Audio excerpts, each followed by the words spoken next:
Hi friends, எல்லோருக்கும் வணக்கம். எல்லோரும் எப்படி இருக்கீங்க? நல்லா இருக்கீங்களா? இன்றைக்கி அந்த கதையோட அடுத்த பகுதி தான் பார்க்க போகிறோம். அதுக்கு முன்னாடி நீங்கள் செய்ய வேண்டிய விஷயம் என்ன அப்படின்னு கேட்டிங்கன்னா, மறக்காமல் நம்ம இந்த சேனலை சப்ஸ்கிரைப் பண்ணிக்கோங்க. கீழே இருக்க பெல் பட்டனையும் கிளிக் பண்ணுங்கள். அப்போ தான் நான் போடுற வீடியோஸ் எல்லாமே உடனுக்குடனே உங்களுக்கு நோட்டிஃபிகேஷன் வரும். ஸோ மறக்காமல் சேனலை சப்ஸ்கிரைப் பண்ணிவிட்டு வீடியோ பாருங்கள் ஃப்ரெண்ட்ஸ். வாங்க நம்ம கதைக்குள்ளே போகலாம்.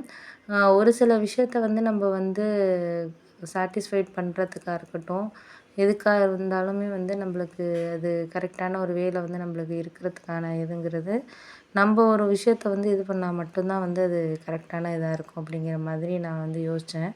அதுக்காக நான் ஒரு பிஸ்னஸில் சில இம்ப்ளிமெண்டேஷன் பண்ணணும் அப்படின்னு சொல்லிட்டு என் ஒய்ஃபுக்கிட்ட பேசிகிட்டு இருந்தேன். அதுக்கு உடனே எங்கள் ஒய்ஃபோட அண்ணன் என்ன சொன்னார்னா, "இதெல்லாம் சரியாக வருமா? நீங்கள் இதே மாதிரி சொல்லிவிட்டு காசை தான் வீணாக்கிட்டு இருக்கீங்க." அப்படிங்கிற மாதிரி ஒரு வார்த்தையை சொல்லிட்டாரு. எனக்கு ரொம்ப ஒரு மாதிரி மனசே கஷ்டமாயிட்டு, என்னடா இது இப்படி ஒரு திடீர்னு இப்படி சொல்கிறாரு, ஒரு மனசே கஷ்டமாயிட்டுன்னு சொல்கிறாரு அப்படின்னு சொல்லிட்டு எனக்கு ஒரு மாதிரி மனசே இது பண்ண ஆரம்பிச்சிடுச்சு.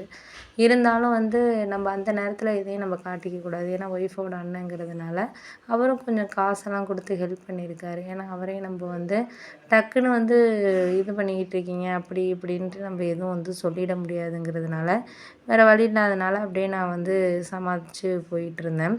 அதுக்கு தான் நான் ஒரு விஷயத்த இது பண்ணிகிட்டு இருந்ததுக்கு காரணம் சில விஷயங்கள் நம்மளுக்கு கரெக்டான இதுக்கு டைமுக்கு இது பண்ணுறதுக்கு முடிஞ்ச வரைக்கும் நம்மளால எதை செய்ய முடியுதோ அதை தான் நம்ம செய்ய முடியணும் அப்படிங்கிற மாதிரி பார்த்துக்கிட்டு நான் இது பண்ணேன். சரி, அதுக்கப்புறம் போகலாம், போகாமலே இருக்கலாம். அதுக்காக நம்ம எதுவும் பண்ணிட முடியாது, செய்ய முடியாது அப்படின்னு சொல்லிட்டு, சரி முடிஞ்ச வரைக்கும் நம்மளால் என்ன பண்ண முடியுதோ அதை நம்ம பார்த்துக்கலாம் அப்படின்னு சொல்லிட்டு நான் இருந்தேன்.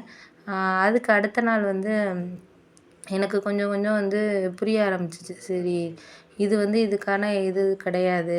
கொஞ்சம் நாள் போனால் தான் நம்ம சரியான இது பண்ண முடியும் அப்படிங்கிற மாதிரி நான் புரிஞ்சுக்கிட்டு ஒரு சில விஷயங்கள இது பண்ணிக்கிட்டு இருந்தேன். அதுக்காக நம்ம சரியான ஒரு இது பண்ண முடியுமா, செய்ய முடியுமா அப்படின்னு சொல்லிட்டு நான் பார்த்துக்கிட்டு இது பண்ணிக்கிட்டு இருக்கிறதுனால, சரி பாருங்கள் நீங்கள் அப்படின்னு சொல்லிட்டு நான் இது பண்ணேன். அடுத்த ஒரு 2, 3 நாளைக்கு அப்புறம் என்னால் முடிஞ்ச விஷயத்த நம்ம செய்கிறதுக்காக இருக்கட்டும், பண்ணுறதுக்காக இருக்கட்டும், முடிஞ்ச அளவுக்கு இது பண்ண முடியாது அப்படிங்கிறதுனால, நான் அதுக்கு அடுத்த நாள் சரி பார்ப்போம், எதா இருந்தாலும் நம்ம பார்ப்போம், பண்ணுவோம், செய்வோம் அப்படின்னு சொல்லிட்டு இது பண்ணிக்கிட்டு இருந்தேன். அதுக்கு அடுத்தது ஒரு 2, 3 நாளைக்கு தான் எனக்கு புரிஞ்சிச்சு. இதுக்கு அடுத்தது நம்ம சரியான ஒரு அணுகுமுறையை தேர்ந்தெடுத்தா தான் இதாக இருக்கும். அவங்க சொல்கிறாங்க, இவங்க சொல்கிறாங்கன்னு நம்ம கேட்டுக்கிட்டு இருந்தால் சரியாக இருக்காது அப்படிங்கிறது எனக்கு புரிய ஆரம்பித்ததுக்கு அப்புறம் தான் 2, 3 நாளுக்கு அப்புறம் எனக்கு சரி பக்காவான ஒரு சில விஷயங்கள் மனசுக்குள்ளே ஒரு ஐடியா தோணுச்சு. அந்த ஐடியாக்களை இம்ப்ளிமெண்ட் பண்ணணும் அப்படின்னு சொல்லிட்டு என் ஒய்ஃபுக்கிட்ட டிஸ்கஸ் தான் பண்ணேன். அதுக்கப்புறம் அவங்க சொன்னாங்க, "நீங்கள் சொல்கிறது கரெக்டு தாங்க. ஆனால் அந்தளவுக்கு பணம் நம்மக்கிட்ட இல்லைன்னேன். நான் அரேஞ்ச் பண்ணுறேன். பணத்தை பற்றி நீ ஒன்றும் இது பண்ணிக்கிட்டு இருக்காத. நான் எல்லாமே அரேஞ்ச் பண்ணிடுறேன். நீ அதை பற்றி ஒன்றும் கவலைப்படாத." அப்படிங்கிற மாதிரி சொல்லிகிட்டு இருந்தார். நானும் அதுக்காக என் ஒய்ஃபும் அவங்க ஹெல்ப் பண்ணலலாம் சொல்ல முடியாது. அவங்களும் நகையெல்லாம் கொடுத்தாங்க, எல்லாம் பண்ணாங்க, செஞ்சாங்க, எல்லாம் ஹெல்ப் பண்ணாங்க. இப்போதைக்கும் ஒன்றும் வழி இல்லாதனால என்ன பண்ணுறது அப்படிங்கிற ஒரு ஐடியாவில் இல்லாதனால, நம்மளால எதுவும் செய்ய முடியாத மாதிரி, இது பண்ண முடியாத மாதிரி இருக்குது அப்படிங்கிற மாதிரி இது பண்ணிக்கிட்டு இருந்தாங்க. சரி பார்ப்போம், இதுக்கப்புறம் என்ன நடக்குதோ அதை நம்மளுக்கு என்ன பண்ண முடியுதோ, என்ன செய்ய முடியுதோ அதை நம்ம இது பண்ணுவோம் அப்படிங்கிற மாதிரி நான் ஒரு முடிவுக்கு வந்துட்டு, அதை இதுக்கு சரிக்கான ஒரு வாழ்க்கையில் நம்ம எதையுமே அடுத்த ஒரு இதுக்கு நம்ம செய்யணும், பண்ணணும் அப்படிங்கிறது தான் எனக்கு ஒரு முடிவாக இருந்துச்சு. அதனாலயே நான் எதையுமே நான் இது பண்ணிக்கிட்டு, இது பண்ணலை அப்படிங்கிறது தான் நான் முடிவாக ஒரு விஷயத்த நான் இது பண்ணிக்கிட்டு இருந்தேன். அதுக்காக சில விஷயங்கள நம்மளுக்கு கரெக்டான வேலை நம்மளால் இது பண்ண முடியாத மாதிரி நம்மளுக்கு இருக்குது அப்படின்னோன்னே, அதுக்கு ஒரு முழு விஷயத்த நம்ம சக்ஸஸாக இது பண்ணணும் அப்படிங்கிறது தான் நான் கடவுள்கிட்டேயும் சரி எல்லாத்துக்கிட்டேயும் ஒரு வேண்டிக்கிட்ட ஒரு விஷயம்.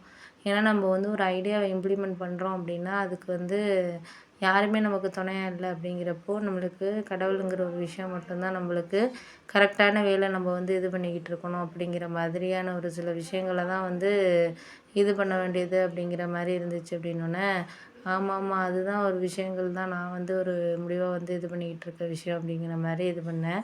சரி பார்த்துக்கலாம், எதா இருந்தாலும் சரியான ஒரு இதில் இது பண்ணணும், பார்ப்போம்.